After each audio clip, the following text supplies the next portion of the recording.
尊敬的各位家长、同学们，大家好。欢迎来到我们的飞达教育线上讲座。在那个正式开始之前，我们稍微等一下，还入场学生和家长。首先呢，我们要热烈祝贺一下今年就是拿到高校 offer 的同学们。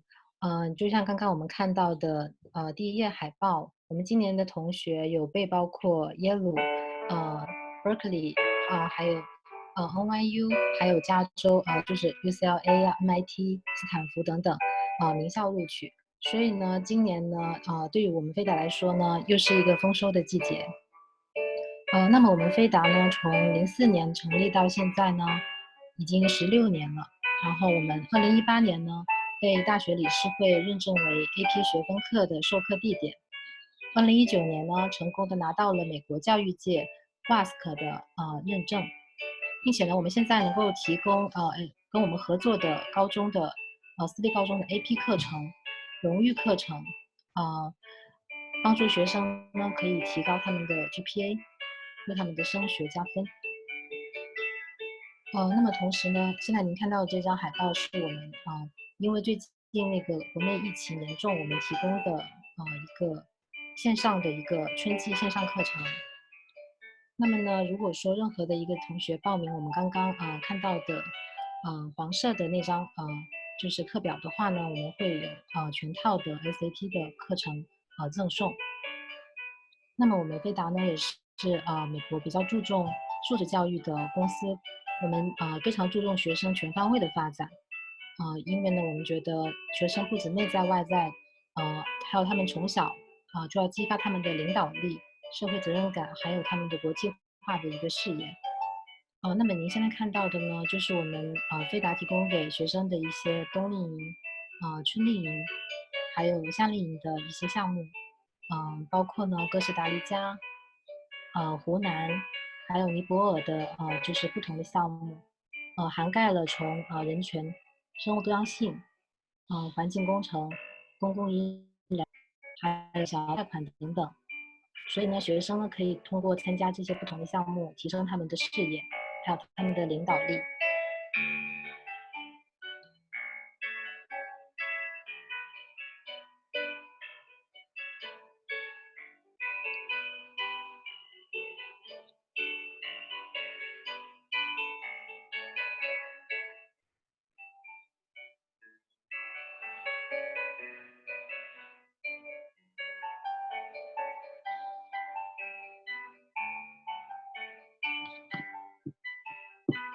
好的，那么我接下来呢为大家介绍一下我们今天的主讲人张校长。张校长呢，他已经在飞达16年了，他主要负责我们飞达学院的涵盖教务、行政、服务、counseling 等等。他带领我们飞达学院呢，也开辟了一个线上线下相结合的一个服务方式。校长呢，在教育以及管理的方面非常有经验，曾经就是任职在国内外的著名的大学，也曾在公司担任就是管理层的职务。张校长呢也是保证我们飞达团队呢走在一个正确轨道上的一个领路人。他曾经呢带领了学生连续11年参加到中国深入的参加中国的宁夏地区以及湖南地区的农村实践调研项目。他带领的学生呢就是去领略了就是我们中国不同的乡村的一些文化，以及锻炼了学生他们的领导力和国际视野。也是说为我们家长及学生提供了一个最好的服务。今天很荣幸能够请到他为大家分享，就是我们最新的录取结果，还有待会也会有一个今年我们被耶鲁录取的同学，这位同学也会为大家分享他的经验。那么这个呢，就是我们张校长的二维码，大家也可以就是扫描加上我们校长的微信。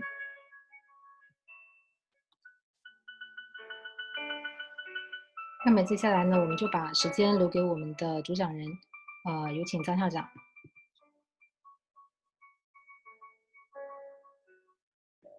好，谢谢维安娜老师，你听得见我吗？我听得见。OK， 好的。那各位这个电脑前面的同学们和家长们，晚上好。今天很高兴呢，能够有机会带着我们的这个优秀的这个学生哈，对Jerry 同学，给大家分享一下我们这个大学申请的一些经验。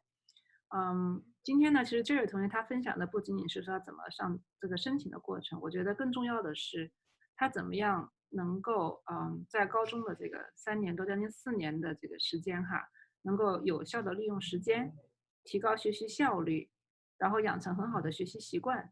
我觉得可能这个是很多家长是也希望自己的孩子能做到的。那行，那我接下来呢就把这个时间呢留给我们的这个Jerry 这个小哥哥。Hi Jerry, are you there? Hi, Mrs. Zhang. I'm Okay, are you ready? here. Okay. Yes, I am ready. I'm going to try to turn on the camera. I don't know if it works, though. That's okay. Yeah, if it doesn't work, it's okay. Okay. Are you able to share the screen? Yes. Let me see here. Can you see that? Yes, yeah, we can Okay. see it. Yeah. Oh, Yay, great. it works. Getting started. Oh, okay, great. Yeah, let me welcome Dr. Jin, Joyce 老师。 Hello. 来。Joyce 老师好。Okay.好。So. Okay. All right. So. How does this? Can you see like the whole thing over here? Yeah. Yes. We can. Okay. Yeah. Okay. It's clear. All right. Yeah. Yeah. Okay. So hi guys. This is my greetings from Nashville. I'm here on a weekend visiting my brother. But this is my very first time doing a seminar, and especially on like college stuff. So bear with me as I learn how to do this. But today I'm just going to share some of like my activities and classes that I've done over the past few years, especially during high school, the things that are most important to me, what I learned from those processes, and also some, I guess, like skills that I learned along the way that really helped me with, I guess, developing my passions for my activities and learning how to balance all my schedules and stuff. So I don't know if you guys can like ask questions live, but I'm more than willing to answer questions if you guys have any. Jerry 老师讲几句中文好不好？ Oh. I can speak in Chinese. Oh. 阿姨讲几 OK 不是我 OK 好。对，我可以讲几句中文。我先介绍一下 Jerry 好不好 ？OK， 家长好，是这样。Jerry 呢，就是说是尔湾中心的学生，是这样子。然后呢，非常优秀的孩子，然后呢，还非常 humble， 而且呢，工作努力，学习努力，就是说，我说真话，就是我和校长是他的 counselor， 然后呢。跟这个妈妈呢，够交流呢也比较多。最近我比较少，因为事情太多了。这样，Jerry 的事情也告一个段落了，是这样。但是 Jerry 给我的感觉就是，总体来说，就是一个孩子成功，真的是我不讲他自己怎么样，我就想讲说，这些好学校的招生官的老师的眼睛都是非常毒辣的。他真的能够从他的申请人数表格里面把优秀的孩子都给挑出来。对吧？当然肯定也有优秀孩子没挑着的，那他挑出来的真的感觉都是非常优秀的这样的。所以呢，我们今天呢，请 Jerry 来讲讲，因为我从跟他 counseling 这几年的过程过来，我就发现这个孩子不光有思想、有责任感，而且呢，还真的是为社区、为社会做贡献，真的是不是自私的一个孩子。所以从这点角度来讲呢，我觉得呢，对我们小孩，对我们飞达的学生，真的有一个榜样的作用。就是说，有时候吧，我们讲这个无心插柳柳成荫吧，就是这样子。当你跳出大学申请的这个框框，当你跳出来，你说我真的想为人类、为我们社会做出贡献的时候，反而这些名校还青睐你了，对吧？所以从 Jerry 身上我看见的这个。我觉得特别感动，谢谢。然后呢，不光是这个，妈妈也是非常非常的怎么说呢，鼓 My 励。 mom's here too. 所以呢，我们经常跟他妈妈以前，现在没有了。最近他已经就是一直在跟这个文书老师工作，对吧？在跟文书老师工作之前，跟他妈妈、跟校长，我们经常都会有沟通。我能看得出来，父母都是非常正直正派的人，都是为了孩子，就是怎么说呢？不光是要进好学校，而且要是说我真要把这个孩子培养成才，培养成对社会有意义的人。所以呢，我就觉得呢，从这点上来说呢，所以呢，我们一般从来在飞达没有这样子专门请一个孩子来做讲座，因为我觉得这种不是说正能量或者怎么，我觉得这种孩子的品格，这种整个高中4年的心路历程，父母是怎么付出的，然后孩子是怎么合作的，然后呢 ，counselor 比如说是怎么我们合作的哈，我觉得这个对孩子是主要的，但是呢，我觉得3方呢都缺一不可，我觉得有这种感觉在里面，所以呢，我就觉得呢，从 Jerry 的这个 case 里面呢，从他的整个的这个成长过程里面呢，我觉得就是不光是励志，而且呢，我觉得有这个榜样作用，有大家都可以在 Jerry 讲完了以后，我们大家都可以反省一下，就是说我们对孩子教育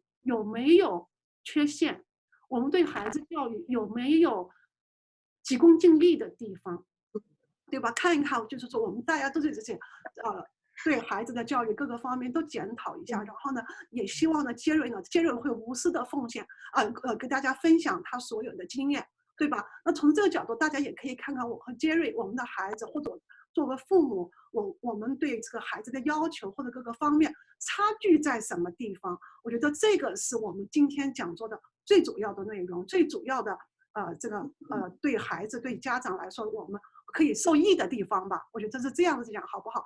校长有什么要加的吗？非常好，对，好。Jerry, why don't you get started, and then Okay. after each slide, you can just pause for a few seconds and asking Joyce or I have anything to add. Okay. Yeah. Right, so go ahead. Okay. Yeah. Firstly, 谢谢 Joyce 阿姨，您过奖了。没事 ，You deserve it.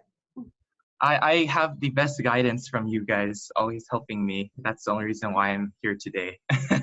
你自己的努力是真的是最主要的，孩子接着讲吧。Okay. 好。不要客气孩子。好的。I'll try my best. Mm. So the first, okay, so yeah, I kind of talked about it earlier. So I was just going to talk about some of my classes and my activities and some skills that I learned across the past 4 years. And so I'm going to start with my classes. Does this work? Okay. So I'm currently a senior at Etiwanda High School, and so different school districts may have different I guess they have different regulations and classes that they offer to students, especially different schools. But so for my freshman year, I took maximized the amount of honors classes that I could take. And so basically honors and AP classes, they're like in our district is called, they're like 5 credits. So you can have like a higher GPA, your maximum is 5 instead of 4. And so I took like honors biology. Back then we had what's called integrated math 2-3.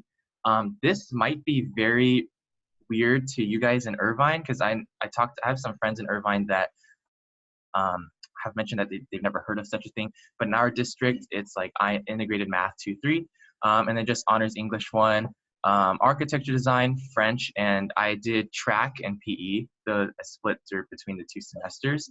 So I took architecture design because our school has this requirement. I think all California schools called the A through G requirement. You need a computer and an arts. So architecture design counts for both the computer and the arts credit on my school. So if you guys do have those classes at your school, please take advantage of those because we all like know computer stuff and arts. So you don't want to spend an extra year doing those types of classes unless you're really passionate about learning about science and art.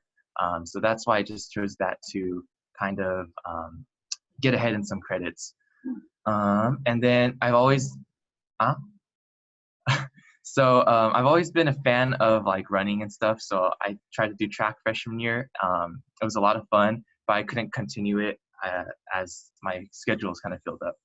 So that's my freshman year. It's not anything too special. Most freshmen all have the same schedule, just the 3 honors classes, 1 elective, 1 language class, and then PE or sports. And so 10th grade, we also generally have the similar schedule. Our school for sophomore year, we do not offer any AP courses except for AP Euro. And so this was back.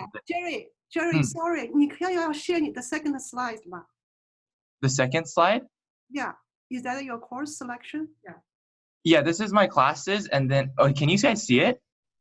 不是 no, you are still on the first slide. Yeah, you should scroll down to the second really? one. Yeah. Wait, can I? Yeah, you just go to click the second slide. Use your mouse. Oh, I think I'm on the. Is it this one? Yes.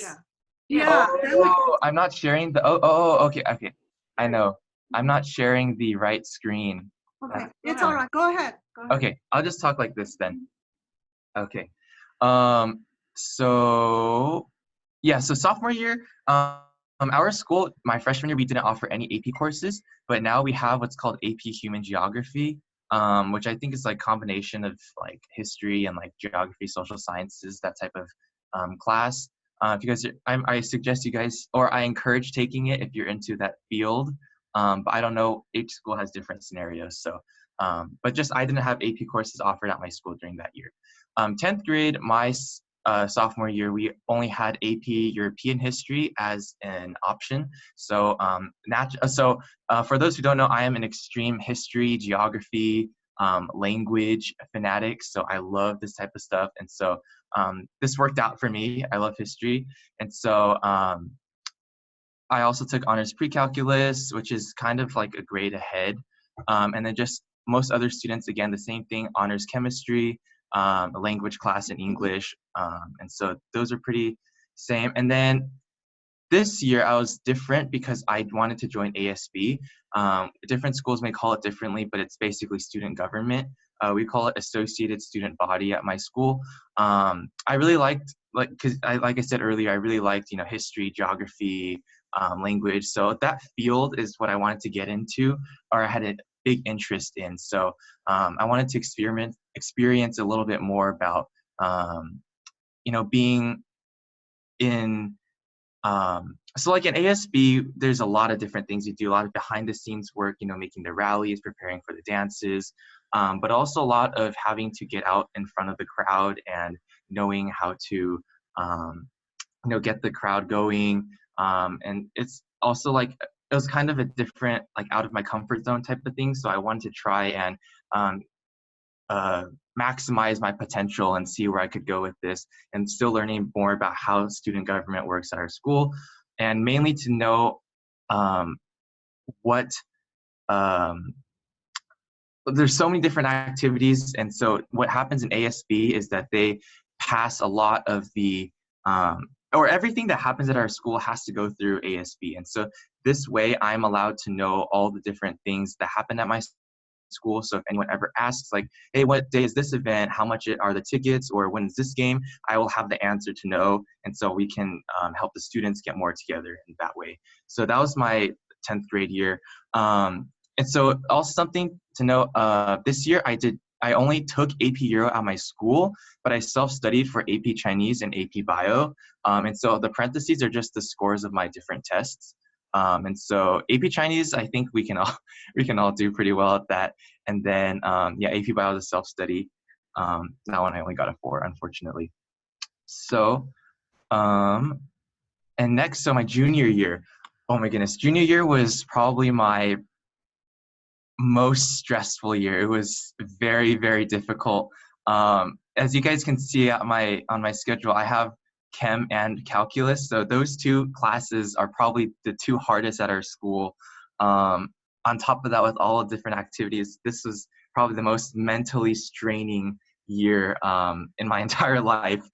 And so I took 5 APs, as you guys can see: French, chemistry, English lang, calc, and an A-push. So the A-push in English, that's like every school has that. Juniors take those. Chemistry,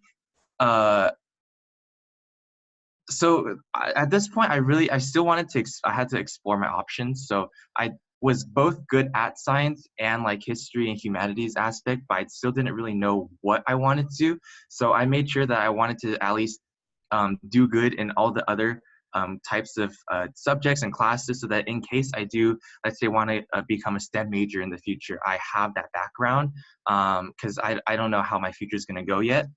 And so that's why I took those classes. Calculus, I just wanted to get like math done pretty soon, because our school, the max we go to is AP Calculus, and it's and it's Calculus BC, by the way, AP Calculus BC.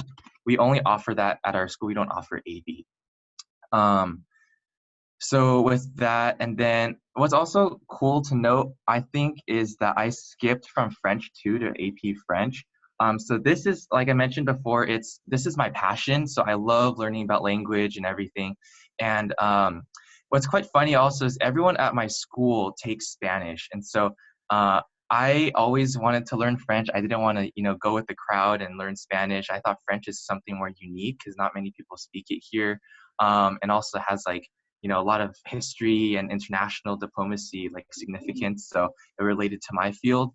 And so French, I love to study outside of school too. And I always talk to my teacher in French. So she encouraged me to skip French 3 to go to AP French. And so that's why I did that junior year. So if you guys are interested into, like languages, history, that stuff, work hard on your language so you can skip and then take your AP class before your senior year. You have one more free schedule. So that's junior year, nothing too special, but I can talk about like the time management later. This was quite frankly a very hellish year. It was a lot to handle. Okay, and so now senior year, most of these classes, I kind of got like all the hard classes done junior year. So my senior year has been a little bit more academically more relieving, but still activities became, I have put more time into my activities. So at our school, we have what's called a co-teacher system.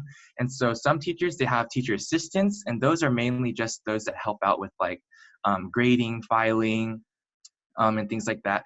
But our classes, my teacher, Miss Min, for chemistry specifically, is very notorious for using her co-teachers. She has them occasionally make quizzes and tests for the students, grade them, set up the labs, knowing how to mix 15 molarity hydrochloric acid and diluting it down to like 1 molarity and making all those solutions for classes. And sometimes occasionally she'll have us teach the class after a test or certain things like that. So I had 2 main reasons for doing this. One is because my teacher is amazing and she sacrifices so much for her students. So I thought this was our way of giving back to our teacher and helping her in class.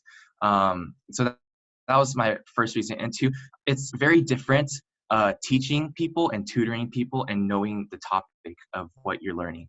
I learned that the hard way because one day I was going over like this test with the students, and even though I knew how to do all the problems and knew how to solve them, I could tutor kids with them, but teaching the whole class is a whole different scenario, and I just got up there and stuttered the whole time. So it kind of broadened my perspective about like how teaching is. It's a lot different mindset and philosophy than just tutoring and helping students. So I wanted to gain a little bit of teaching experience there just to see how that works out. And it's still going pretty well. So that was probably one of my big changes to senior year. And then physics, English Lit, Gov Econ, Stats are all like, the classes that most people take. And so there's nothing too special about those. And then same thing with the past 3 years, ASB, student government. I recently became elected senior year, I was elected to become the executive vice president of my school. So that's the person in charge of like all the clubs on campus. So I have to, in the beginning of the year, so I'll just start from the sophomore year. I ran for president. I didn't get it. So I ran for an appointed position. It was called the community services. And so that one, for the whole year, we organized one community service event. And so my partner and I, we organized like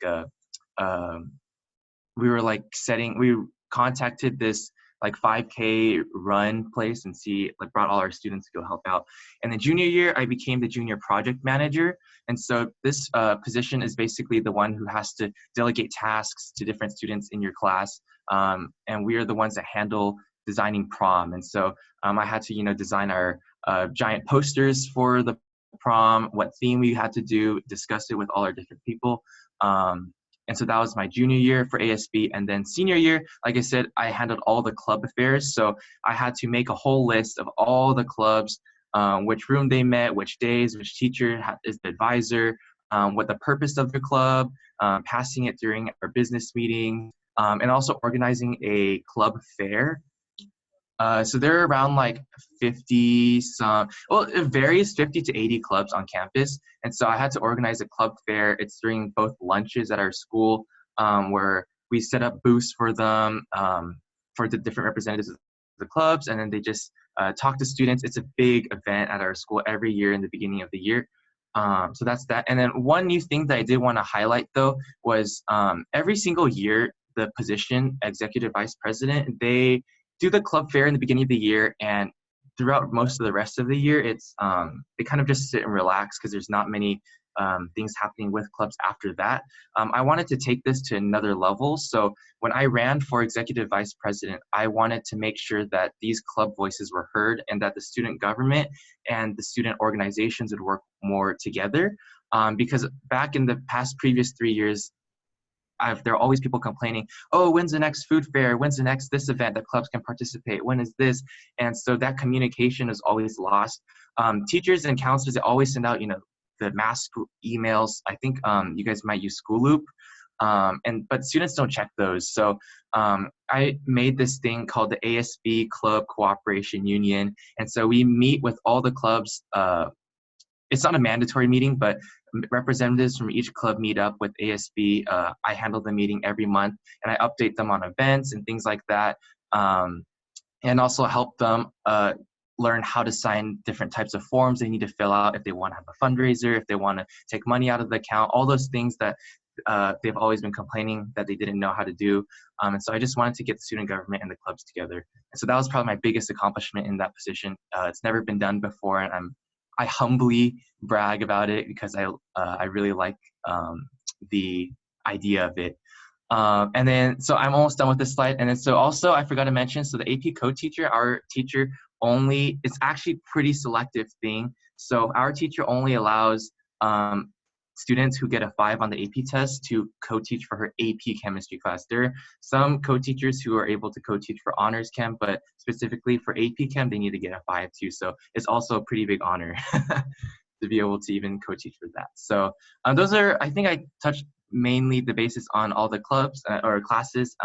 Is there anything else, Zhang Xiaozhang and Joyce Ai, you would like to add on? OK， 我加一点好不好 ？OK， 这样子哈，那个 Jerry 呢是10年级，9年级的暑假10年级来 IB Max 的。我现在还记得他和妈妈还有哥哥一起来，跟我们谈的时候哈，这个孩子就给我感觉特阳光，是这样的。然后呢，眼睛大大的，睁得大大，就是那种很。如饥似渴，想吸收知识或想做什么，很认真的这样一个形象给我感觉。好，那我讲讲他的课的安排是这样的。课的安排呢，就是每次妈妈有时就会过来，我们排什么课，哪个怎么样。好，到了这个基本上10年级的课一点问题都没有，是这样。到了11年级，我真的是捏一把冷汗，我真的是特别特别害怕，因为为什么呢？这么多 AP 课。全部都是 AP 课，这种情况下是非常难全部拿5分的。然后呢，他除此以外，他刚刚跟自己讲了这个 ASB 这个 Student Body 的这个事情，他只讲了他做了什么，但是他的背后还有非常非常多的工作。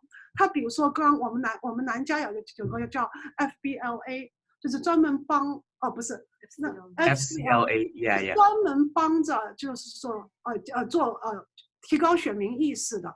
这是做什么事情？他不是说我偏向哪一个政党，而是呢，就是把选民把这个candidate 集合起来，让他们互相之间辩论 debate 的。然后呢，他呢就是说在奥湾这边做，在他自己的 city 那边也做，所以这个工作量是非常大。我只是讲了一部分是这样，然后他的大家听见他讲的他的 SB 的，他把这个工作做到了下一个程度，就是从这里你能看见这个孩子做任何事情都是非常负责任的。一丝不苟的在做，而不是说我为了民生，我为了怎么样，对吧？当然呢，他在做这个 ASB 的时候，他经常就问我 ，Joyce 阿姨，我这个可能不能当 president 了，我怎么办？我选不上了，或者我怎么样了？哪个我要花很多时间，我怎么办？我们都会好好的商量。妈妈呢也会及时就是跟我们讲，告诉我就是说，哎，他这个时间他觉睡太少了，满脸都长痘痘了。怎么办？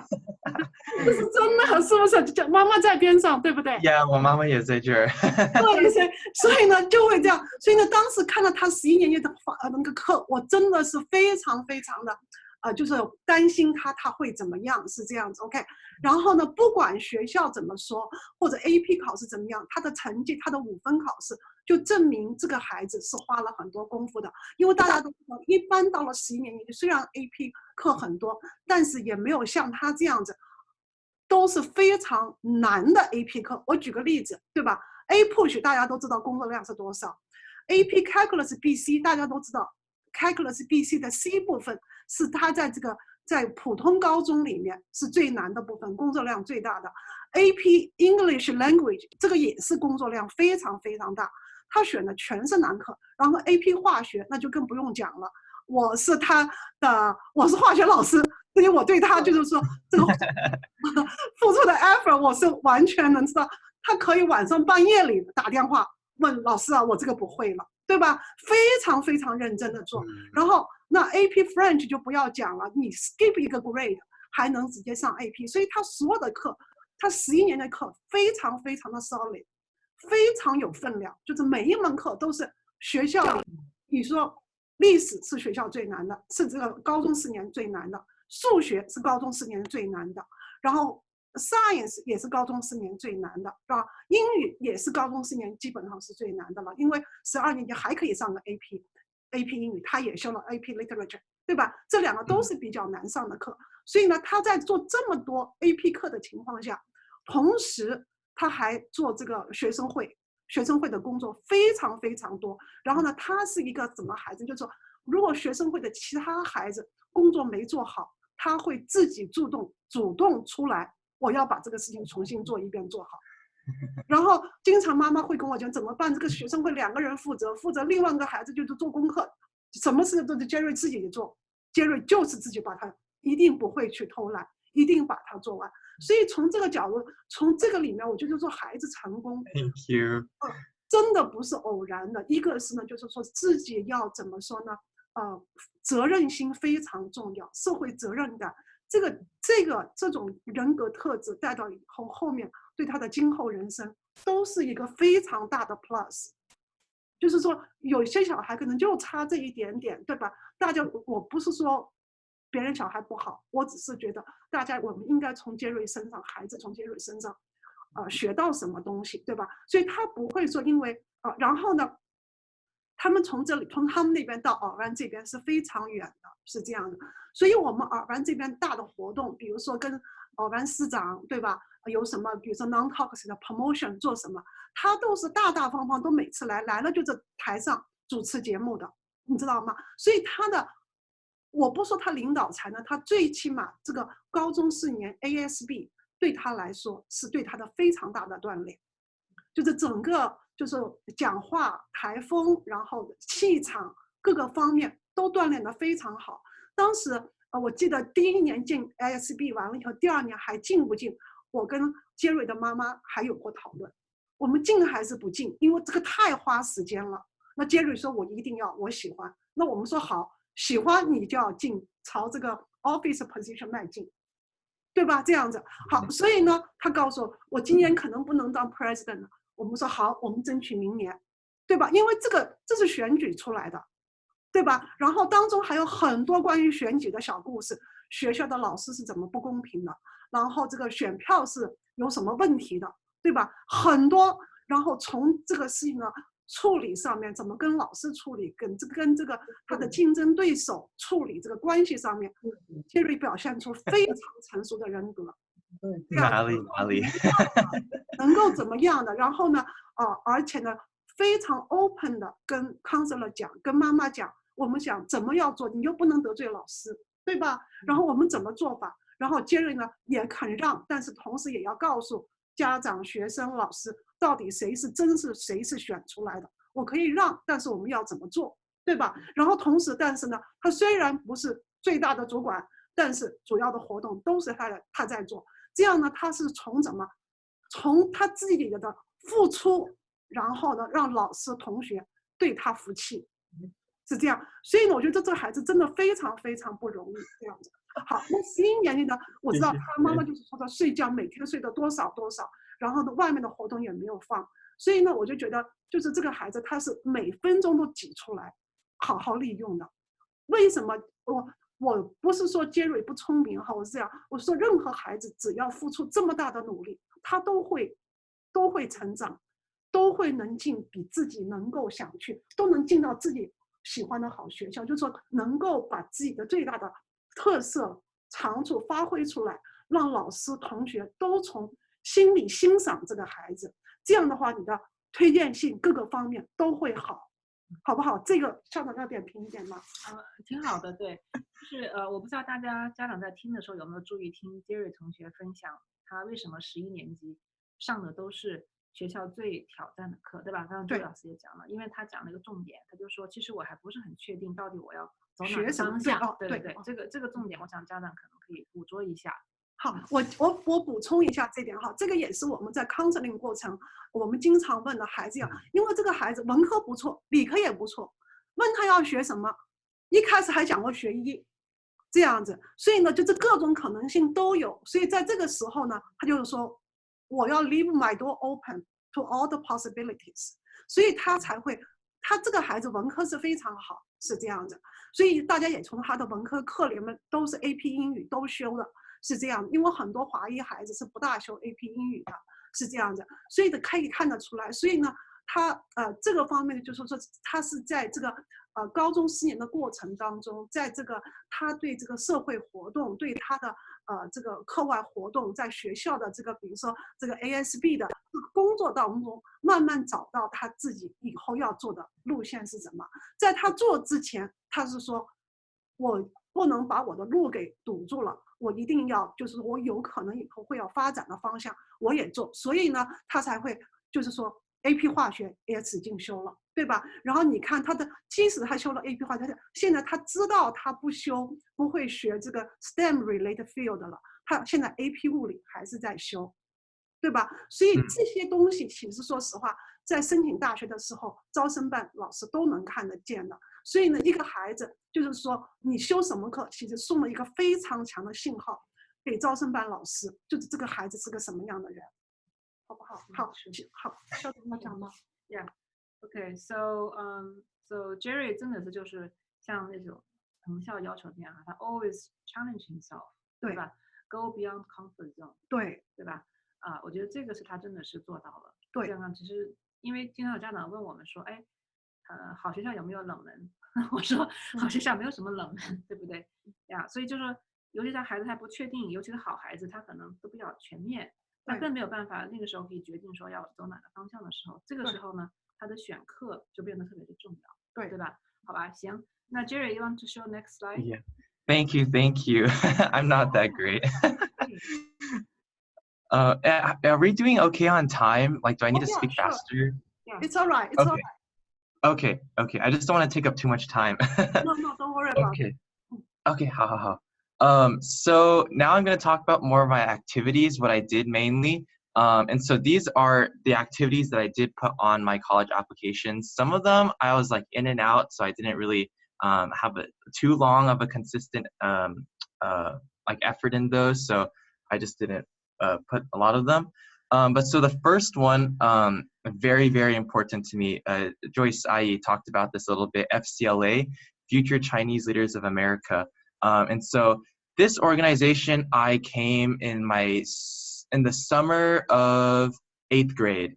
And so it was actually the former the former treasurer of California at that time came and did a presentation. We got to talk to him, but this opened my eyes because I was like, wow, like I get to sit next to the treasurer of California and we get to ask him questions and he answers us and everything like that. And so this was pretty eye-opening because at that point I never knew such a thing was possible. I was just, an 8th grader nerd.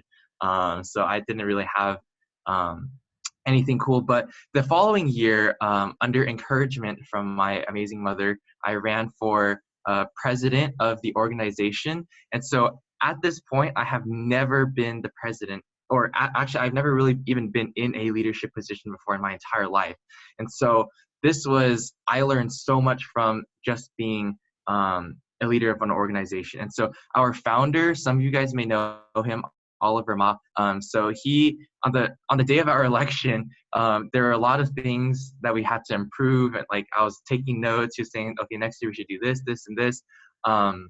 And so it was very, very stressful hearing that. It was my first time. Yeah, and so that was just the beginning. And so I was actually the very first president of the organization aside from our founder, Oliver Ma. And so over the course of the few years, just to talk a little bit about what the organization is, it's we're a student-run nonprofit organization, and we try to encourage young Chinese Americans to become more involved in their communities and to take initiative in their communities to like help create positive change in any way possible. And so we host a lot of different like events from politicians, speakers, talking about their journey to politics, why they go into politics, what they hope to change, sometimes business leaders. We also host a college panel every year with students from nearby regions talking about their journey and things like that. Sometimes workshops about interview, etiquette, speech and debate.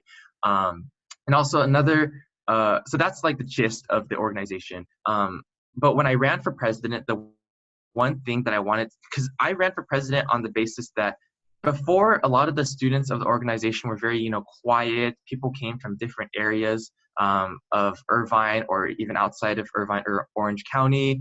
And so people were shy and didn't like talk. So meetings were really quiet and kind of, the atmosphere was kind of, I guess like dead atmosphere. And so my goal as a president was to make sure that by the end of this summer, we operate during summer mainly, that we would have a group of kids happily laughing and talking and having fun. And so I wanted them to make sure that this was a safe place for them to find their passion and find their interests and help them develop skills necessary for those interests. And so I am very proud to announce that at the end, we did have a pretty close-knit group. And that's one of my favorite things about this, is that we're gathering students across and doing great things. And two actually important events that some of you guys may know is that we hosted a debate for congressional candidates in the 45th district. And so this is also my very first time ever moderating any type of debate, much less even for congressional candidates. And so we had like different students, delegate to different tasks. Some people who like arts and graphic design, they make the posters for us. People who want to learn about emails, professional etiquette, we taught them how to draft professional emails, things like that. Had students help out at a front welcome booth and table. Oh, okay. And then yeah, so everyone has a job and everything, and so that was one of our crown jewel events, hosting that debate. And then we've also done an Irvine City Council debate too, and some other students got to learn how to moderate the debate. And so yeah, I don't want to get too much into that because there's so many things I can talk about FCLA, but the quickest way basically is just I learned so much from this position as president about how to help different students, about how to interact with different types of situations. Sometimes you have to choose the lesser between two evils, and knowing how to make the right choice, the best decision possible for everyone. And so, yeah, encouraging people, things like that. And so a lot of different things. And I'll talk a little bit some other activities too. And then now I'm currently the president of another branch in Diamond Bar, and also the secretary of the board of directors, which is basically, I guess, like the company account of our organization, since it's a nonprofit. And then so the next one that's super important to me is MIAC, or the Mayor's Youth Advisory Council of Fontana. And so I joined this also my sophomore year, and basically so this organization's supposed to be, when I joined it, I thought it was supposed to be like, oh, we get to, sit with the city council, with the mayor, and discuss policy and things like that. That wasn't exactly how it turned out to be, but I still had many great opportunities to learn from this organization. Every year we host what's called a Team Leadership Summit. And so the organization invites, a motivational speaker, inspirational speaker who comes and inspires students. And then we have workshops for them, whether it's mental health workshops, fitness, college, things like that. So the community gets access to these things. So that's one thing that we host every single year. Our next one is actually March 7th. And then also my sophomore year, we actually made a presentation where we presented public speaking to the Fontana staff members. So the city members, that was one of our best, I guess, things that we've done that year, is doing presentations, teaching the Fontana city staff how to do public speaking. So that was really cool. And so the next year I ran for co-chairperson, which is basically like a vice president. And then senior year, I ran for chairperson, the president. And so the biggest thing to note from this organization, I think, was we went to the very first Mayor's Youth National Summit. And so this is basically all the different Mayor's Youth Advisory Councils from across different cities in the United States. They came to LA. This is the very first time that they've done it. It's hosted by the Conference of Mayors in the US, I think, US Conference of Mayors. And basically it was like a convention, and we had panelists speaking, talking about how the youth should get involved and things like that. And I actually got, if you guys check my website, I think Joyce, I highlighted it. If you go to my summer activities, there's a video of me speaking at the press conference. So I was one of the 4 students able to speak at a press conference. They should have, I think, they should have broadcasted it, I think, on CSNBC 9 or KCAL 9 or like CSNBC 2. I didn't see it though, but that's what they said. And basically the question that they asked us to answer was, how can the youth, or what is the importance of youth in government? And what really annoyed me the most was that all the other students they're like, the super progressive, liberal youth activists, and they're talking about how everything is against the youth, like, we need more rights, we need more representation, this is our time, we need to do this and this, the government needs to give us these things. And what really annoyed me was that they're always focusing on what society can give to them, and they're not focusing about the true meaning of politics. It's what you can give back to your community, what you can do for your the people that you represent. And so I went up there and talked about how firstly, we should be even grateful that we have city members and mayors who are who actually took the step, because it's very hard, from all like the criticism that people get, especially even about our congresspeople president. It's already hard enough taking that step to be there, but the fact that they're still there trying to make our society, we should be grateful that in our cities that we even have, like safety protocols and regulations and things like that. And I tried to take it to a route where we as the youth should take these opportunities of youth activism to better our community, not to better ourselves. And so that was the one thing that really struck out to me the most at the event. I was so annoyed the whole time because they're just talking about me, and nothing about how we can help society. And so that's the biggest thing from that thing. Are we okay on time? I don't want to take too long. I know I've been talking so much. No worries, Jerry. Yeah. Okay. I'm so sorry. I'll try to be quick. Okay. It's okay. Okay, 好。 It's okay. Yeah. Okay, 好的。And then so ASB, I kind of talked a little bit about that. Freshman year, I ran for president. I didn't get that. Then I ran for vice president. I didn't get that either, so I became junior project manager. And then finally, senior year, I ran against the same person that I ran against sophomore year. And I won I beat her votes by twice her count, actually. So I'm super proud of that. So happy for you. I'm so happy. Thank you. Yeah. So I felt super proud about that because people were, like talking behind the scenes, like, oh, she's going to win, Jerry's not going to win and everything. And so for me, it was just, a proud moment. I campaigned really hard for that. So finally got it. It was definitely a very good experience. And so I'm not going to talk too much about that because I think I already mentioned most of it. And in this organization, AYL, it stands for American Youth Leaders. This is a club I created myself at my school. And so it came from the inspiration of FCLA. We wanted to encourage young Americans to take initiative in our community and to make a positive change. But most importantly is to get different ethnicities, because Etiwanda High School, my school, is very diverse. I like to call my friend group the mini United Nations.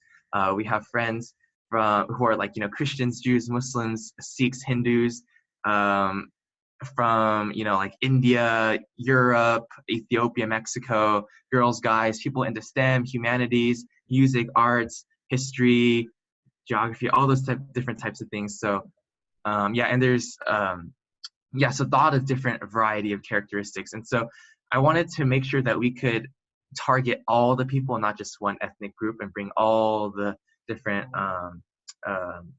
cultures together. And so this one, I was founder and president for 4 years.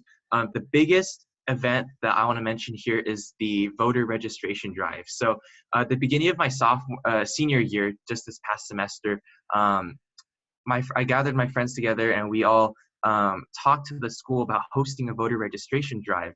And so basically, I was inspired from this program called Boy State. I went there the summer of my junior year. It's basically mock government, and you learn so much about the importance of voting and how the government's structured and things like that. So I was like, we should have more people vote, because if people don't vote, then the representatives are really just representing those people who do vote. And currently that percentage is like 50%.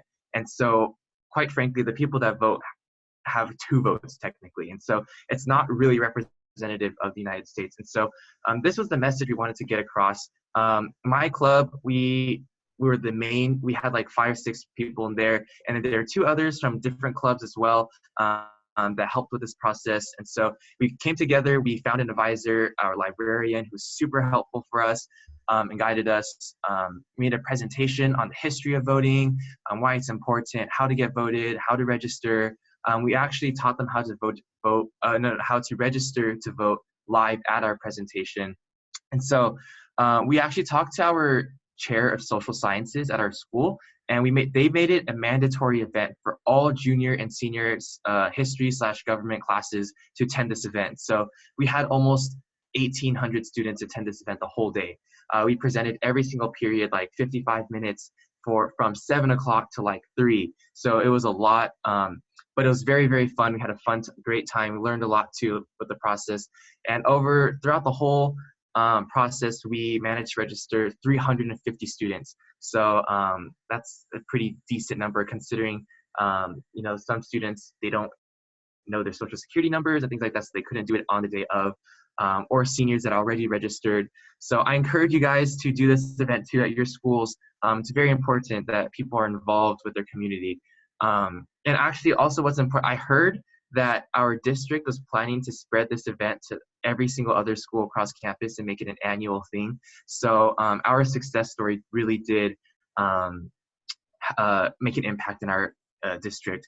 But I think what's most important is that we did this together as a team. And so not one of us took not one of us was like, the super bossy person. We all worked together to make this presentation because we didn't care about our political affiliation. We just wanted to make sure that people knew why it's important to vote, not who you vote, but why it is important for you to be represented and to get that message across. So we didn't care about politics and partisanship.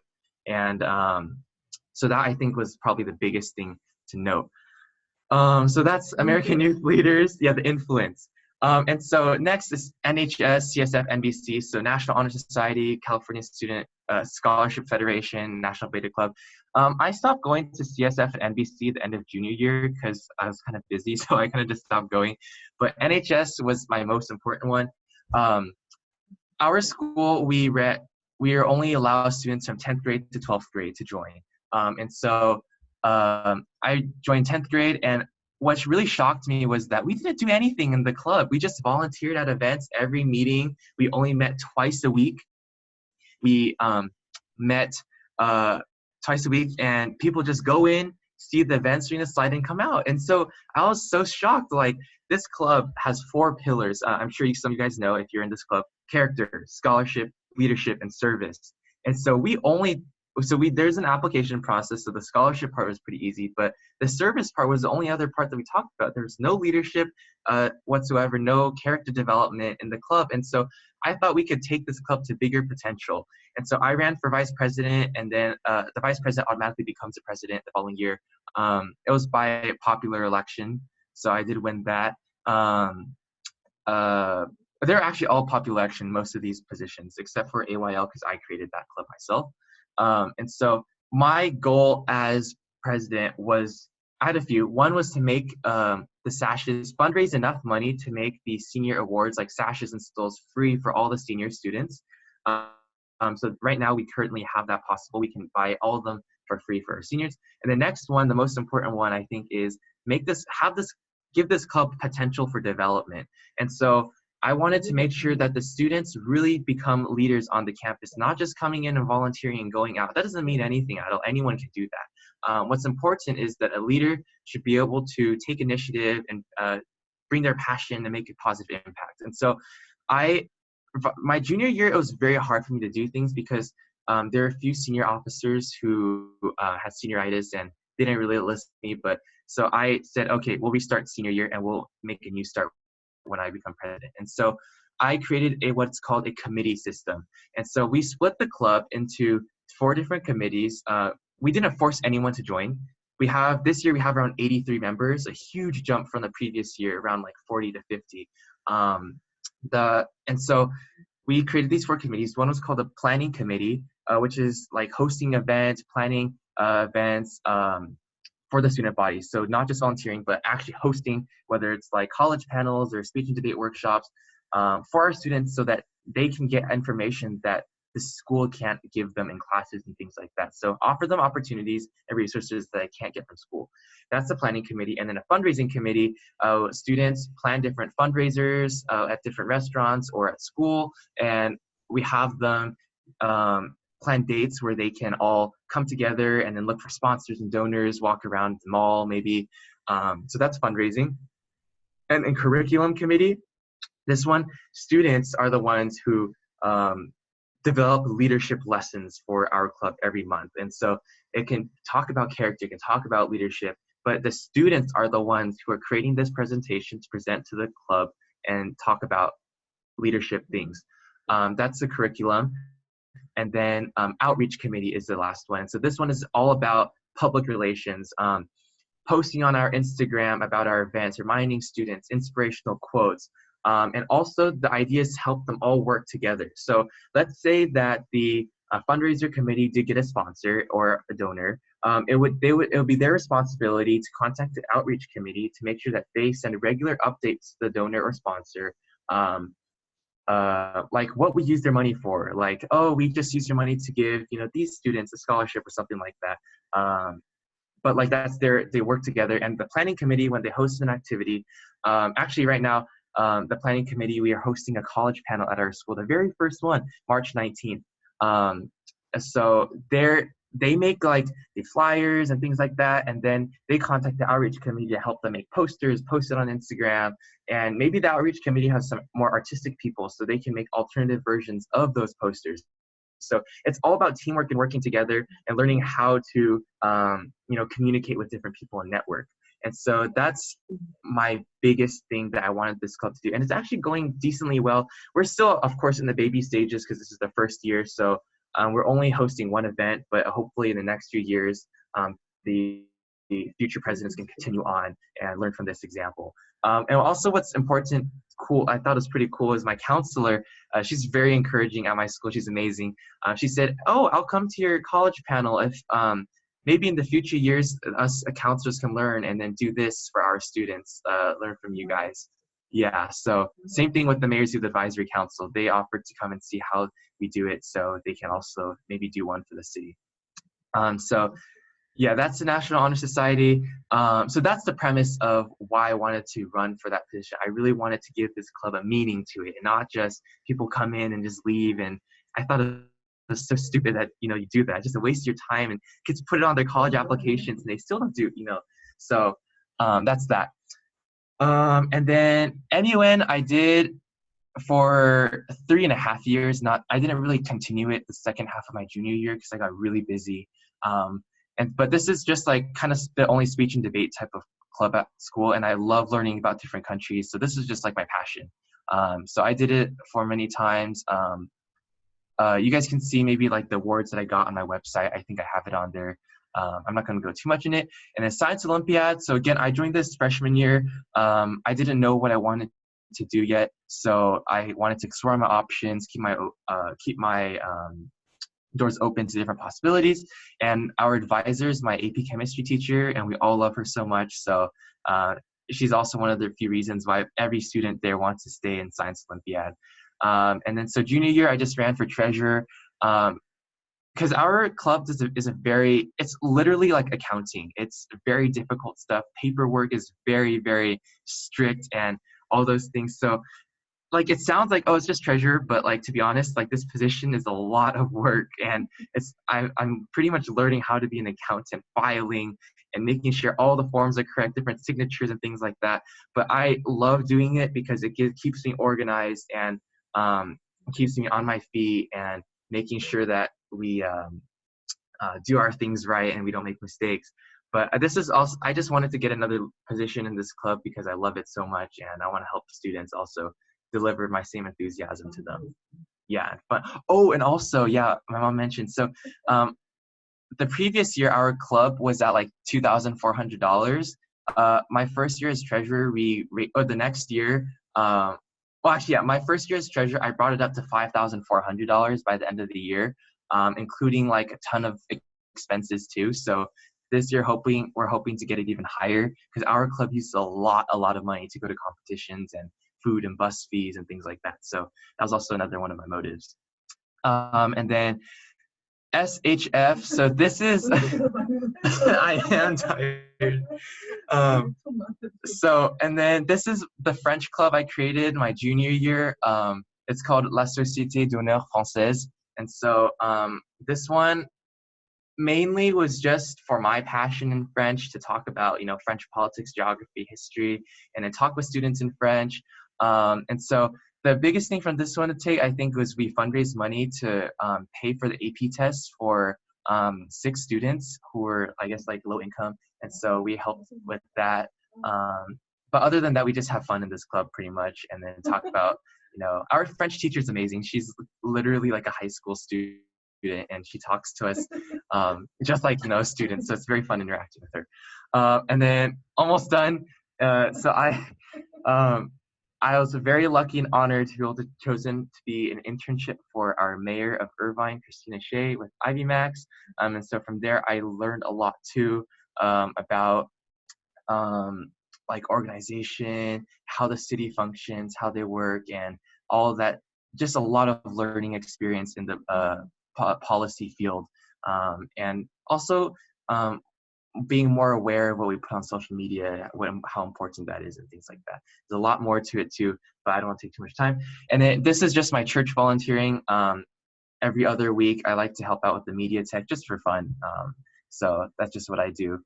And then I talked about Boys State, church. I've stayed in church for all my life, but yeah, I like to volunteer at my church too. And then the same summer of my sophomore year, after my sophomore year, I went to a camp called Cosmos, or California State Summer School for Math and Sciences.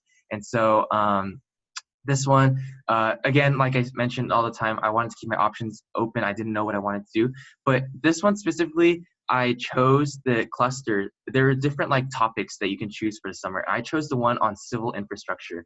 And so this one I chose because, you know, there's like bio, aerospace engineering, things like that. But I chose this one because it connected, you know, like policy and government with science, civil infrastructure. So it's a lot of, I learned so much about, you know, how the science community and the government have to work together to make sure things go right. Different regulations. How wide does the sidewalk need to be? How tall does the building have to be? What types of material can the, you know, builders use so that doesn't affect the environment, and all those types of things, like traffic lights and all the different. It's so hard. It's kind of hard to explain, but a lot of different things combined together. Yeah. Oh, and also like wastewater treatment, how they distribute, how they clean up all the water from our sewage system, and how our city handles it, and all those things like that. So I learned a lot from there too. And so I think that's pretty much it. Sorry, that was like so long. But yeah, is there anything else, Zhang Xiaozhang or Joyce, I would like to add? Jerry， 等一下，你休息一下，赶快喝口水，孩子。我刚喝一口水。OK， 好，赶快喝水。然后呢，我点评一点点，然后校长大量的点评，我们让校长来哈。然后呢，我只是补充一下，我补充一点，就是在 counseling 过程，我们跟 Jerry， 我回忆到的几个小的片段吧，大的多的我就不说了。OK， 首先我们讲在这个 FCLA 它第一个社团活动的时候，好，我想讲一个，就是说这个平台非常重要。就是怎么说呢？就是说他能够抓住这个机会，能够想哇，我跟这个加州的这个 official 坐在一起了，做这种事情，他马上就有这个 sense 感觉，这个对我来说是我的把我眼界打开的最好的这个什么渠道，对吧？让我呢，我以后可以做很多跟其他孩子不一样或者我感兴趣的东西。这个东西呢，说真话，眼光来说，对小孩子成功或者对于任何人的成功是非常重要的，是第一点。我觉得呢，我们家长或者孩子在自己在想的时候，也要聪明一点，像 Jerry 一样，那个政治灵敏度或者触感一定要 sensitive， 这是第一条。OK， 好，然后再讲这个FCLA 呢，它从9年级开始，一开始当 president 呢，然后到了后来再选的时候呢，就是说有一点点，就是说。跟这个大孩子之间呢，就是有一点，就是说，到底就是说，尔湾你这么远，对吧？到尔湾来活动，这个 president 怎么样，对吧？然后我们说没关系，对吧？像 Jerry 这样子积极主动的孩子，他马上怎么在他自己城市里面就做了跟这个 FCLA 相关的一样类型的，跟助选相关的，跟这个市政府相关的活动。所以一个孩子，当你真有热情要做什么事情的时候，是任何人都挡不住的。当你有这种热情的时候，大学招生官、老师、同学都会看见。所以其实，Jerry， 你看我们这个 slide 的左边这一条，基本上都是和这个竞选这些东西有关的东西，除了这个 student body 以外，基本都是很讲。其实他是在。就是说，因为他是最小的孩子，在这个活动里面，然后呢，当他就是说别人大孩子比如说要 control 的时候，他说行，那我在我这里照样做，我自己在做我自己的，接着做，把它做得更好。然后呢，当时我记得很清楚，就是说能不能当时这个 FCLA 就说你 Jerry 能不能到你们城市做好，我就去我们城市，对吧？我自己开出一片新天地来。这样，所以这个从上感觉呢，就是一个孩子持之以恒，然后真的是为了回馈社会而做，而不是真的是为了，就像大哥刚刚讲的，我不是为了我的简历上面有一条，大学申请上有一条，这个做出来的效果就跟人是不一样的。再讲他的 student body 这个事情 ，OK， 他做的事情多到什么程度？我们大家都知道哈，对大学生很多孩子有这个叫什么总统义工奖，对吧？我们去湖南去什么有？这个孩子是学校里面，他没有记录他做了多少活动的，因为他这个东西没有记义工小时数，做 student body 做这个东西没有义工小时可以做。他是学校破例的，老师看见他做这么多活动，特别感动，老师专门说。我们专门为你颁一个总统义工奖，这个是非常不容易的，非常不容易。几年7、8年历史上，他们学校历史上没有这种事情。所以他是真正的赢得老师的心的，他真的是为学校在做贡献，真的是脚踏实地的在做事情。然后呢，除此以外，他还有一件事让我觉得特别感动，就是说他学习上面大家都看到他修了很多很难的课，对吧？课外活动又特别多，对吧？然后他还能够就是真正的抓紧每1分钟时间，把这个学习做好。然后Jerry你自己也讲，在一天早上学校老师专门开早餐会，帮你怎么庆祝的。Jerry 啊，你自己加。为早。Oh, so that one, okay, so that was for a test. It's called the CASP test. And so basically, so I got a perfect score on the state test. And so one of our administrators noticed it, and then she wanted to recognize me. So she just brought it to the staff meeting in the morning.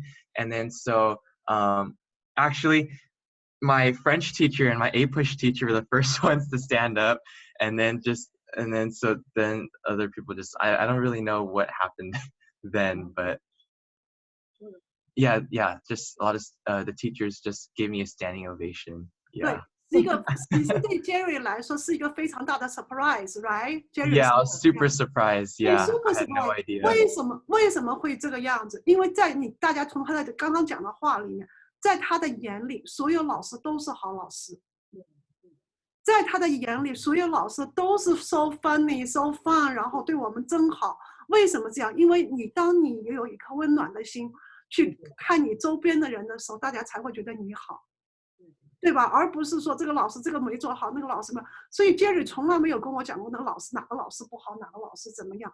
所以很感恩的一个孩子，所以老师也能感觉得到。所以从这一点上来说，这样的孩子我记得特别清楚。他在申请夏令营的时候，然后老师是把推荐信写完了给他。这种一般老师写完的推荐信是不给孩子的，给了他，然后跟他讲说，你看看还有什么要加的。然后Jerry 就把推荐信给我了，说Joyce老师，你帮我看看还有什么要加的。真的是这样，因为为什么？然后老师也喜欢这个孩子，老师觉得这小孩我写的东西都是 well deserve what the sentence, what the words in the letter， 对吧？是不是这样子？所以说真话，我看到他的推荐信，我当时那就是申请下校，我就知道这个孩子大学搞定了，就有这种感觉。为什么？因为你真的是一个老师心，你是全心全意为学校做贡献，帮老师做服务。老师有什么困难，上课要怎么样，真的对，然后跟老师交流起来非常，比如说他要上化学课的时候，跟老师交流，就是怎么说，老师，哎呀，我这个地方没考好，我明天要怎么样，我下次怎么样，对吧？然后考好了以后，老师马上给他 Student of the Month。对，老师看得出来他的努力，对吧？所以我们孩子自己也要，你跟老师是怎么交流的？大家我们家长也要教孩子，对吧？怎么跟交流？我讲的是跟这个活动相关的题外话，就是讲他这个人格特质吧。校长接着来讲评论，好不好？没有，我觉得真的是好的。你接着讲。对 ，OK， 好。呀，其实刚刚Joyce老师已经点评的很好了哈，就是因为我们经常讲哈，就是不能够只是把这个申请大学当做一个终点，而只是一个起点而已。其实我觉得就从Jerry的身上我们看到了哈，就是他有 service， 对吧？之前我们讲了很多次，就是对斯坦福来讲，什么叫 leadership？leadership equals service。所以你看看他对他学校做出的这些贡献，和他的城市和周遭的城市，对，做了很多的事情。然后大家看得出来，他用了这个字 enthusiasm， 就是什么热情，对吧？所以看得出来他是做的事情，他是付出全部的 passion 去做，而且呢，他也是经常在 empower 他的 peer， 就是 motivate others 去做这个事情，而不是说 me 都是我的功劳，都是我在做事情。他特别注重这种就是 youth empowerment， 去发动周遭的小同伴去做这个事情。我觉得就是说，他从活动方面也看得出来，他是一个不断在挑战自己的孩子，对吧？而且他也不会说 accept 我们英文叫 status quo。什么叫 status quo？ 就是说他不是说这个现状是这个样子，我就随波逐流啊。他总是在想我怎么样可以 change it， 我怎么样可以 improve it， 我怎么样可以 create something， 对吧？所以他不断的在挑战自己。所以我觉得他前面刚刚有分享他的选课哈，大家都知道，他11年级的选课从各个方面来讲都是选了学校最难的课程。在这种情况下，他还能够 involve 非常就全身心的投入进去 wholeheartedly， 对吧 ？with no reservation。我经常碰见家长就是说啊，我的孩子很聪明啊，他就是不用功啊，就是不努力，对吧？我觉得我说啊，聪明的孩子太多了。对吧？那又聪明又努力又很 serious 又很 conscientious， 这样的孩子实在是太少了。就刚刚就是老师说，这个孩子非常感恩。我觉得其实更要分享的应该是他的母亲，对吧？Jerry 妈妈，我是觉得 I agree. Yes, I agree. 您怎么培养出来的这么一个非常感恩的真的是这样子。你看得出来他感恩老师，他感恩他的社会，感恩他的学校，所以他做了很多的事情。对吧？所以我觉得，其实父母，我觉得才是人生的这个第一位老师。当然说，我们作为他的 counselor， 我们当然在他关键的时候也起了一个就是指引的作用。但是我觉得家长的父母的这个功劳是功不可没的。也是希望说以后有机会呢，我们可以请到Jerry的妈妈过来做一个，说教孩子怎么感恩，对吧？然后怎么样要不断挑战自己，对吧？我觉得这个是非常非常难做得到的一件事情。对，那自然而然的话呢，这个学校，对吧？他的老师也好，还是同学也好，那自然而然的就会对他，对吧？这个有所这个 recognize， 就是这个是很自然的，水到渠成的一个过程，对吧？呀，是这样子。啊，我刚刚总结了一下，对。好 ，Jerry，why don't you wrap up your time management? Yeah, how do you manage? How have you managed to do that? Right? I mean, it's like mission impossible. Okay. Yeah. So, it's a lot. 所以 Okay. 在这儿，我建议 Jerry 说给大家几篇他自己的这个这叫什么日记吧，就是 Planner. Yeah. 可是这个我不知道怎么用我的 video camera 不干活，不知道为什么。那个let me try start video. Can you see? Why is it not working? daily 的。It's not, the video is not working. I don't know. Jerry 啊，你要是要重新 share 不同的东西，你要把这个关掉，然后 stop sharing， 然后再重新再 share， 再把那个 file 打开的 file。哦，那是在video 上，因为我有我那个日历 calendar planner. Dr. Yu, do you know how to? I want to like show it, but I don't know how. I don't know if it's my camera, maybe. Hi, Jerry. Could you stop sharing your screen now? Okay. Yeah. And then could you open your calendar? Yeah, the video, I don't know why it's not like letting me, let me see if I can.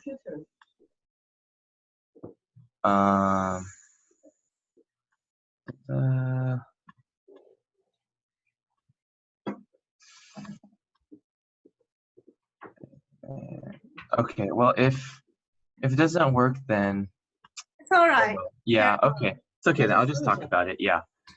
Okay, so I'm gonna go back to my screen share. Okay, so yeah, this is definitely a lot of stuff that we have to balance. I'm sure you guys are all extremely busy too. No student nowadays is not busy. So the way that I balance all my stuff is I use a calendar or I use a planner. And I bring this with me almost like everywhere. Whenever something comes up, I have to write it down. Otherwise, your mind is just gonna, like, you have this day, this event, this time, that event, this time, this meeting with these people. So it's too many things that you have to keep track of in order to, know like when each time everything is. So planner is definitely, I extremely endorse the planner. Yeah, I've been using it. I don't know if it's 4th grade.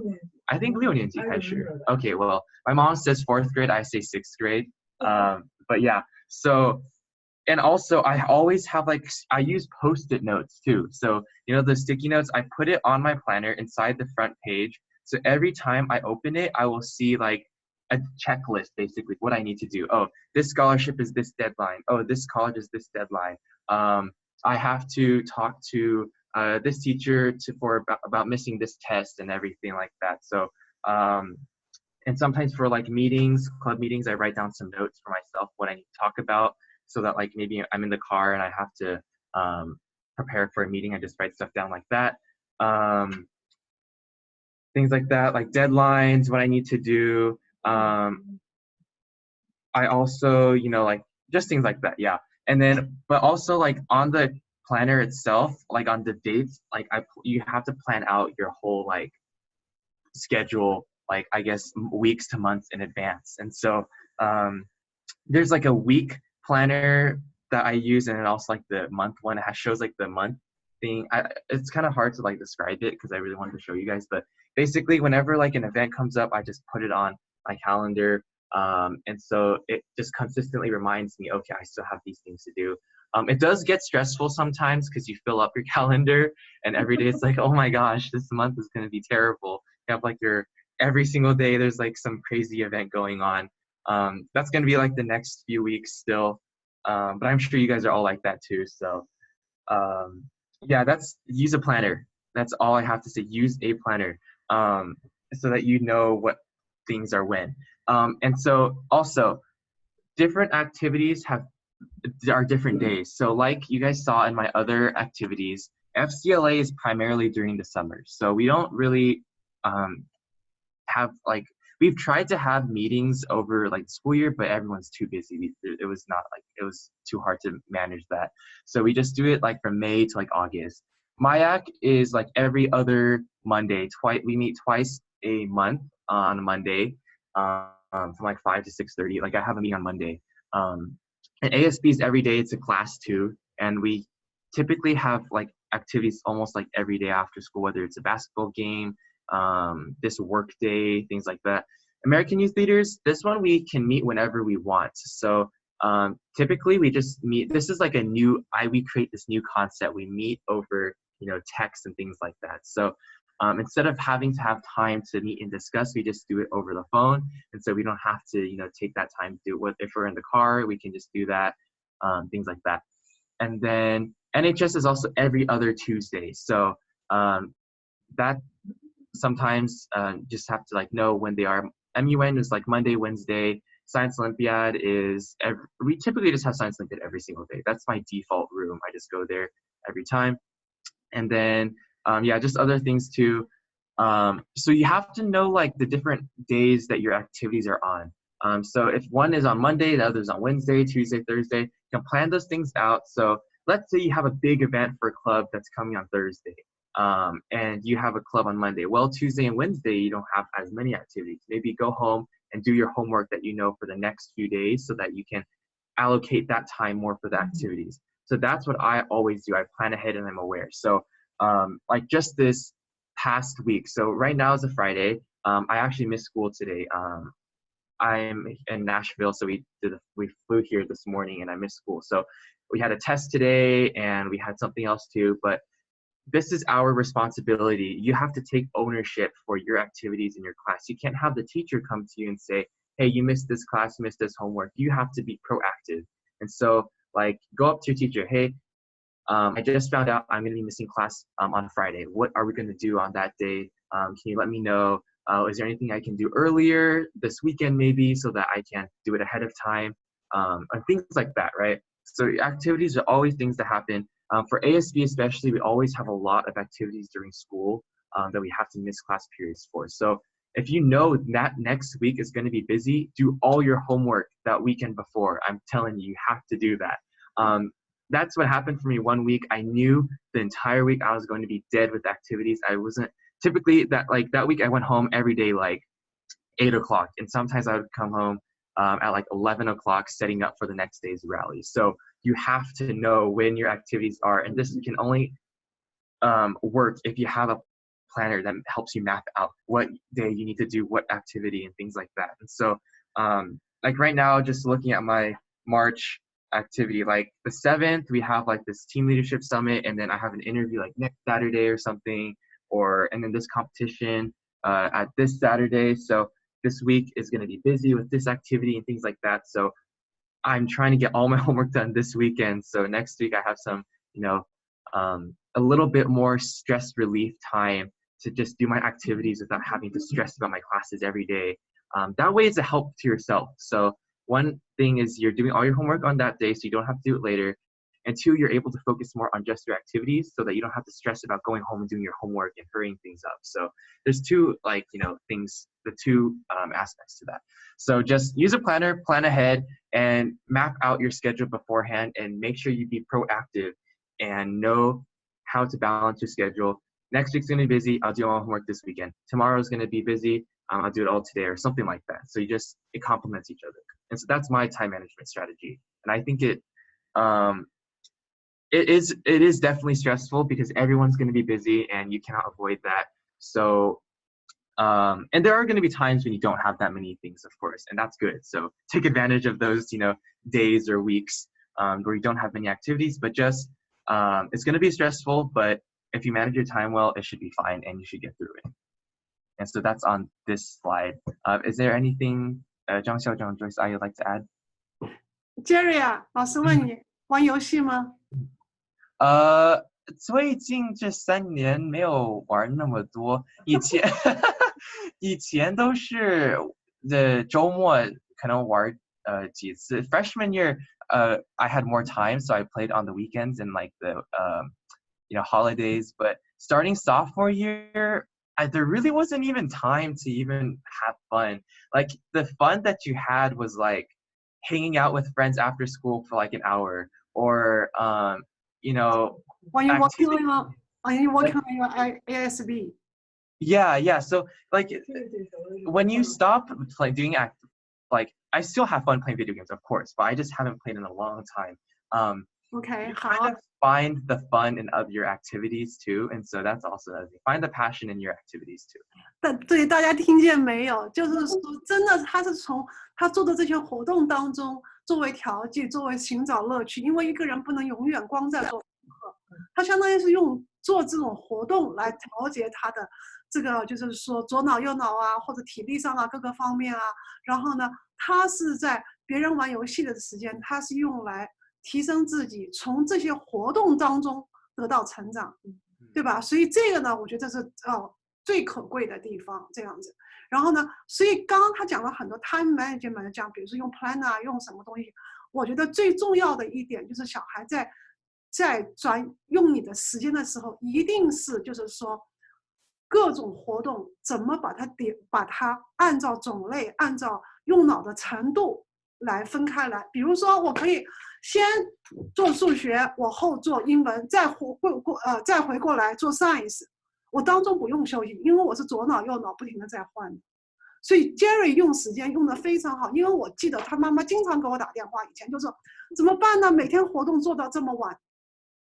他下课以后一般都是做这种活动，所以他是上课时候累了，下课时候我就做活动呢，跟小孩有交流，跟学生有交流，跟老师也有交流，这就是我的休息，我脑子上的休息。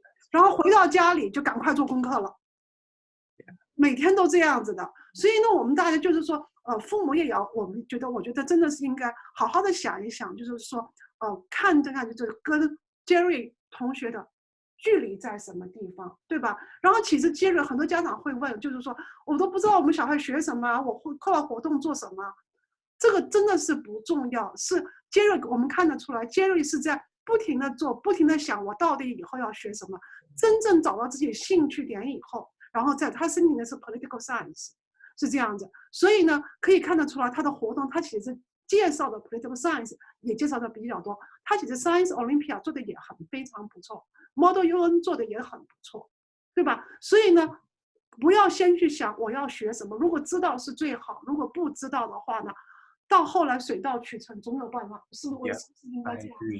对，好不好？对，所以呢，那个 plan 那个时间的管理上面，一个是不要玩游戏，真的是浪费时间；第二个就是真的是要合理，就像 Jerry 讲的。我有考试，下个礼拜有什么功课，我提前把它做好，因为我知道后面很忙，不要最后什么东西都等到最后1分钟。Yeah, don't procrastinate. Prioritize. 好， Yeah. 校长，非常好，非常好 ，Jerry，Yeah，Go ahead. Okay. Oh my gosh, 说话都出汗了。Yeah, 屋子很热。Yeah, so I just want to reiterate, don't procrastinate. Like I said, if you're busy, if you know your week's gonna be busy, do all your homework beforehand. You're helping yourself in doing that. So just don't procrastinate. And also, like, I don't want to make it sound like we're robots. So like, it's not that we don't like play video games, so like we don't have a life, you know, it's just we find fun in other things instead of video games. And that's also an adaptability. Learn how to, maybe you're someone who like derives all your fun from playing video games with friends. You know, maybe that's something you can maybe slowly change and adapt. Find fun in talking to, you know, meeting new people in your activities and talking to friends and teachers and things like that, developing personal skills. But still, if you do ever have like a break and have fun, you know, I definitely encourage, you know, I still love video games. It's just find fun in other things too. Yeah. And then so study skills. This one is very specific to myself. So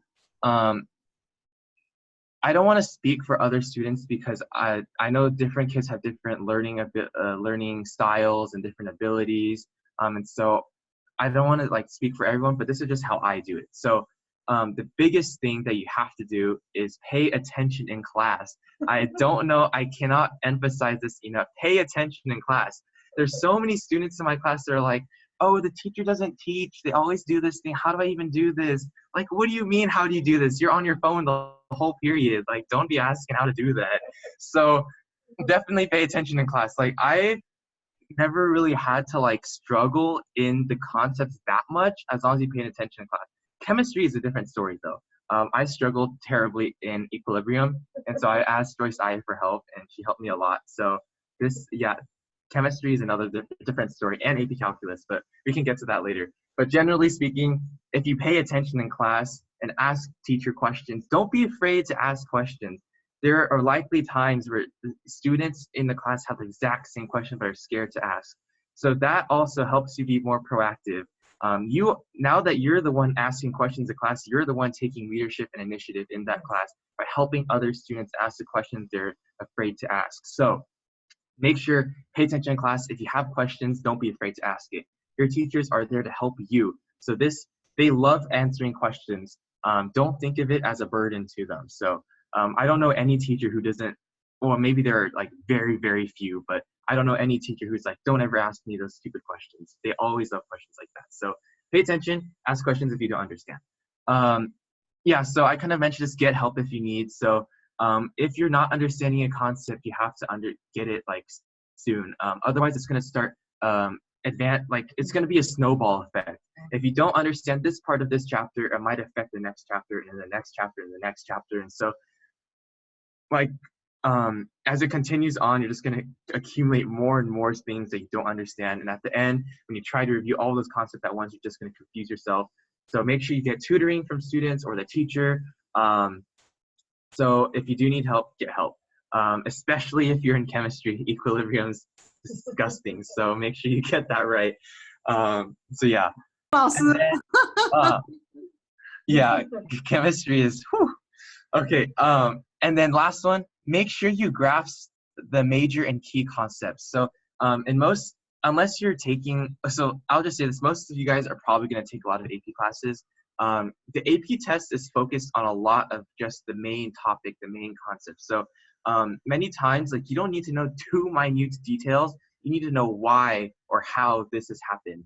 A lot of the questions on AP testing, they always ask you, like even in history, they ask you stimulus. They want you to connect this event to another event and how this relates to that. So you have to just know the broad gist. So if you don't have time to study for a test, like you should, but if you really don't have time that day, you're super busy or tired, make sure you at least know the major concepts of what's happening. Like if it's in chemistry, why do you add the X for the concentration of equilibrium or something? Or in I don't know, or I can only think of chemistry now, but like you have to know the why and the how and just the big idea. And then if you know the concepts, all the calculations in mathematics are very easy. So that's the way I study. But typically, like if you just pay attention and you do the homework, especially actually do the homework. There's so many students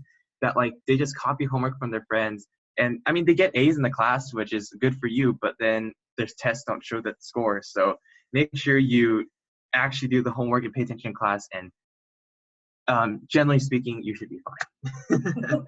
Yeah. So that's my thing for this slide, I would say. 再来吧，这个我们就不点评了。Okay. So should I move on to the very last one? Yes. Yes, please. Okay. And so this one is just my 3 biggest Takeaways. advice for high school. The very first one is please take, this is, so it's also like taking initiative, but I created my own word for this. I like to say take ownership for your activity. You have to take it like it's yours, you know? You cannot be reluctant to do it. Like in my activities, as you guys probably noticed, like a lot of the presidents and or like officer positions, like you have to make it your own activity. You have to take it so that you want to do something good for this club or this activity. You cannot have your teacher or your president tell you what to do. You need to be the one offering the idea. Hey, I've been noticing that these students were saying that, you know, our meetings are really boring and they're kind of getting bored with it. Maybe let's like suggest this new way of handling our meetings. Start off with something fun or start off with this thing so we can get students engaged, right? This is your responsibility as an officer. This is your club. You need to make sure that this club is going to go well. You cannot be reluctant to say, oh, you know, it's fine.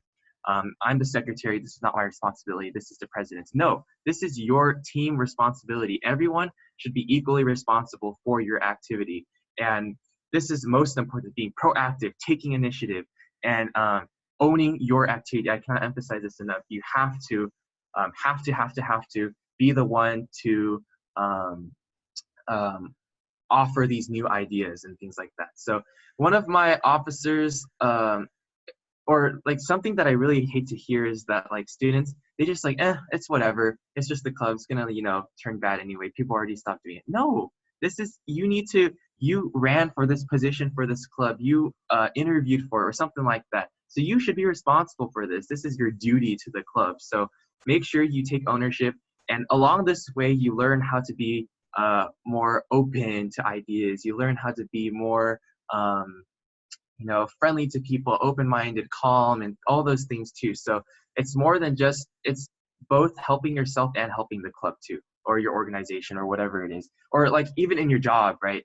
Maybe you're the last employee and you notice they're, you know, it's a little bit dirty.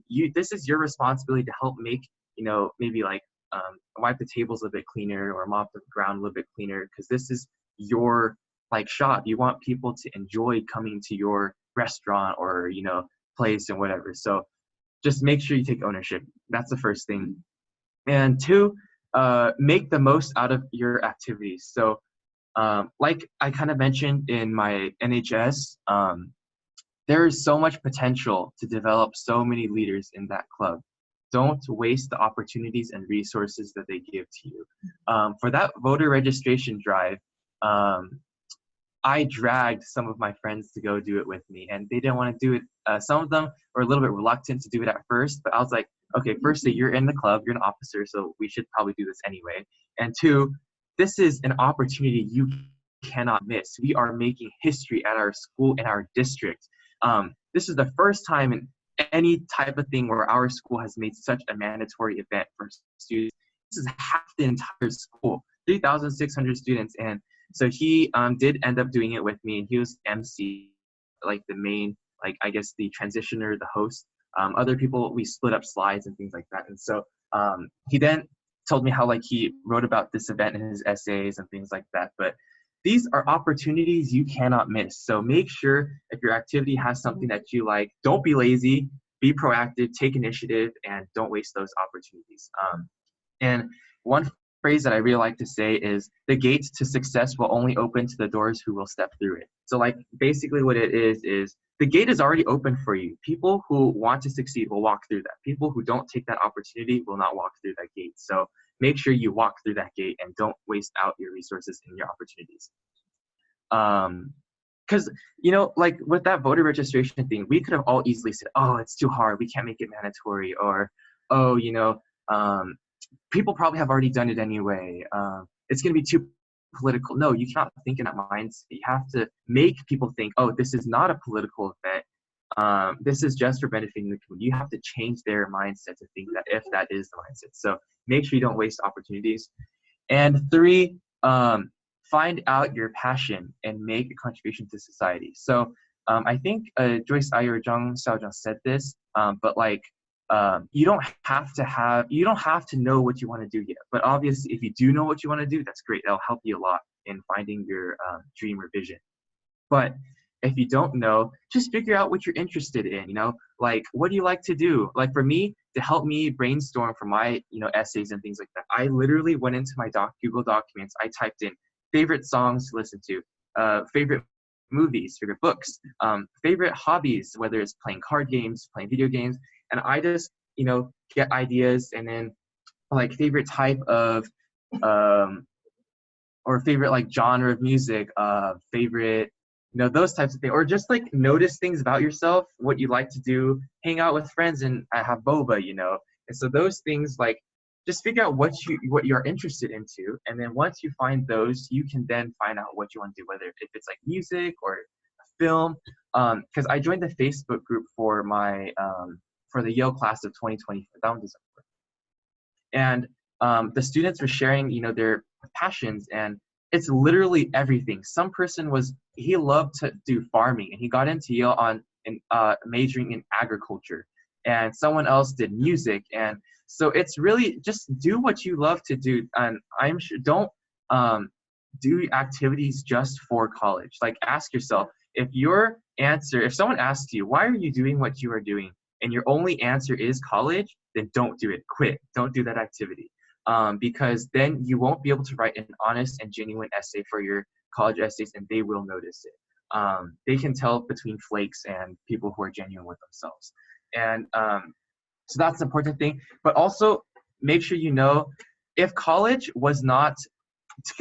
did not exist, no one would do anything. So of course, you're killing 2 birds with 1 stone. On one hand, you are doing what you love, but also this is to help you show the colleges that you can do great things with your interests and your passions. So don't just be lazy and say like, oh, I don't want to be fake doing it for college.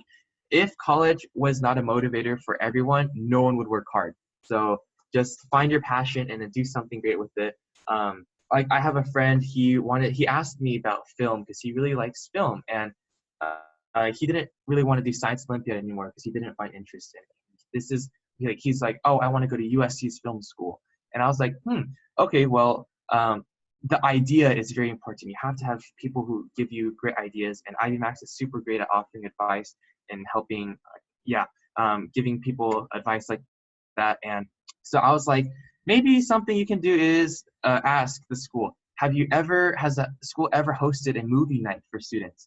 Have students ever been able to maybe not make a movie night because they weren't able to afford it? So maybe you can make your own club and create a blog that critiques different films and things like that. And maybe fundraise money to make a movie night that's free for all the students so they don't have to pay to go.